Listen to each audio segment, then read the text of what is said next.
আমরা যাচ্ছি ভোলা চরপেশন আজুরাট নামক বাজার থেকে একটি অটোরিক্সা ভাড়া করে ভোলা অন্যতম পর্যটক স্পট খামারবাড়ি রিসোর্ট।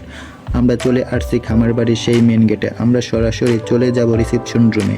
আমরা ভিতরে প্রবেশ করলাম।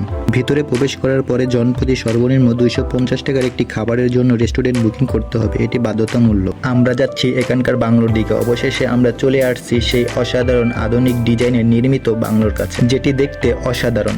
এখন আমরা যাচ্ছি রেস্টুরেন্টের দিকে। আধুনিকভাবে নির্মাণ করা হয়েছে এই রেস্টুরেন্টটি।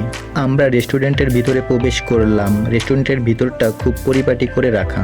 রেস্টুরেন্টের পাশেই আছে রেস্ট হাউস। দুপাশে সারি সারি ফুল গাছ, গাছগুলো সৌন্দর্য ফুটিয়ে তুলেছে। আমরা যাচ্ছি এখানকার সেই আকর্ষণ কটেজের দিকে। কটেজ এরিয়া থেকে বের হয়ে আপনাদেরকে দেখাবো এই রিসোর্টের অনন্য সৌন্দর্য। প্রথমেই দেখতে পেয়েছেন উঁচু ভূমির উপর দাঁড়ানো ছাতার কাছে উপর থেকে এই রিসোর্টের সৌন্দর্য।